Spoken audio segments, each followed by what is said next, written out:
Почитувам пратени Кристевски, ќе го дадам одговорот на третото прашање, но морам прво да констатирам дека зборувате многу невистини. И не само тоа, веројатно прво се убедувате себе си во невистината, а после ја ширите на сите страни. Прво е и греф, и второ е штетно да ширите навистини, посебно поврзани за сензитивни теми како што е вакцинацијата. 100 пати е даден одговор. Институциите провериле. Знаат сите дека секоја земја, така и Северна Македонија, се обиде на сите можни начини час поскоро да дојде до вакцини во глобален недостаток на вакцини. И секогаш тоа сме го правеле апсолутно транспарентно и согласно законите. ДЕА, БНД може да помагаат во акции во Северна Македонија. Во Северна Македонија МВР ги води акциите.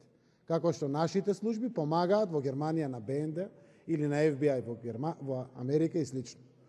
Во едно друго време не ни сакаа да помагаат заради тоа што прекршувањето дали законот важи еднакво за сите или не, во тоа другото време, вашето време беше дека не важи за сите. И не се надеваа на никаква соработка. И затоа немаше и вакви акции, меѓународни, комплетирани. И последната лага е секако за тутунопроизводителите. И јас ве гледам, дури и луд, и дури како се обраќате, вие сте луд заради тоа што нервозен, заради тоа што ги изгубивте аргументите за протест. И јас го знам тоа, затоа што сите аргументи кои што ги баравте во тешка пандемија, со последици во секоја гранка дејност и подејност, како што е и тутунопроизводството, ги изгубивте. Зошто? Заради тоа што владата, Министерството за земјоделство имат слух. А слухот е, секоја година меѓу 30 и 32 милиони евра се исплаќат субвенции. Во ваше време беа меѓу 22 и 24 милиони евра. Подигнавме на 80 денари првата класа, на 70 денари втората класа. И не останува тутун неоткупен. 2017 цена 217 денари, 2018 224 денари.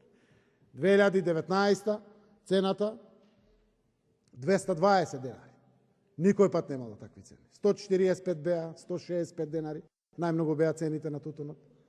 И сега тутунопроизводителите со просечна цена од 220 денари на 25 милиони килограми инкасираат 100 милиони евра и дополнително 32 милиони евра субвенции. Ова година, заради тоа што беше низок квалитетот, заради тоа што стојат на залихи на големите меѓународни корпорации и компании што работат со ферментиран тутун, се јави проблемот како со грозјето, така и со тутунот. Што направи владата? Ги даде субвенциите и дополнително уште 5 милиони евра, 300 милиони денари, со кои што постигнатата цена се нивелира и во просек се израмнува на 180 денари. Ако последната четврта класа, која што се откупи, која што беше заостаната, благодарение на упорноста пред се на министерот за земјоделие, заменик министерот и сите служби таму што работат, лично бев вклучен и јас, приватните компании дополнително за 500 милиони денари купија тутун, државата 100 милиони денари дополнително даде на тутунски комбинат Прилеп, да се откупи и тоа, буквално што е последната класа доле. Ама и тој тутун се откупи. Немаше повеќе основи за протест. Затоа што направивме се што треба да се направи и во вакви тешки години. Еве 3 одлични години, четвртата е потешка и за време на пандемија се случија директните интервенционизми на државата, заради тоа што за тоа постои, за граѓаните. Покрај субвенциите, што се меѓу 30 и 32 милиони евра секоја година, навремено се испраќаат, во април секоја година. Дополнителни 5 милиони евра, 300 милиони денари. Дополнителни 100 милиони денари на тутунски комбинат да направи интервенционизам и да го собере и тој. Посебно за останат во Долненскиот крај и мал дел Прилеп. Дополнителни 500 милиони денари компаниите, со кои што мора да се гради добра соработка за да ви се најдат кога им треба на тутунарите.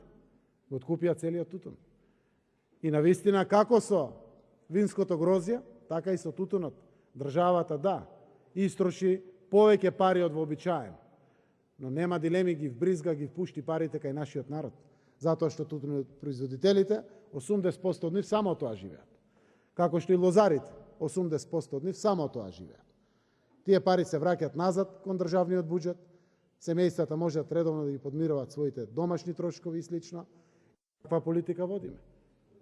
И при тоа сме одличен пример во сите репорти и на Светска банка и на ММФ преку нашите мерки за помагање на граѓаните, во овој случај тутунопроизводителите, но и на сите други граѓани, на работниците и на стопанството, и тоа е докажано во сите меѓународни извештаи. Едно е ние да викаме една состојба дека во државата, опозицијата друга, меѓународните извештаи се јасни. И ќе продолжиме понатаму да развиваме мерки за помош на граѓаните, на работниците и на стопанството. Затоа што улогата која што имаме како извршна власт е сватена од наша страна да бидеме сервис на граѓаните и на стопанството. Заради тоа и постои државата, институциите, заради граѓаните, и тоа впрочем на дело го покажуваме секој ден. Така да, апсолутно важна тема се отвара и на овие пратенички прашања, затоа што огромен број, десетици илјади наши граѓани живеат од тутунот, како што дискутиравме пред неколку месеци есента за винарите, односно за лозаропроизводителите, но морате да потврдите дека дополнителните интервенизми што ги направи владата, ја санираа состојбата, вбризгаа пари кај граѓаните и еве ги сеидбените сезони си течат и во делот на производството на грози и во делот на производството на тутун, затоа што успеавме и во овие две значајни гранки или области од земјоделието да им се најдеме на нашите граѓани, да им помогнеме со конкретни опипливи пари, не само со наратив, не само со тоа што ќе направиме, не само со убави зборови, со пари. Во време на пандемија, која што целиот свет тешко наоѓа пари за било кој од своите изворни надлежности, како извршни власти. Најдовме пари секој пат за граѓаните и ќе продолжиме да наоѓаме пари. Како што сега, согласно препораката на Здравствената комисија, ограничивме работење на гостителските објекти и еве без малку 18 милиони евра ќе платиме. Затоа што тие живеат од тоа.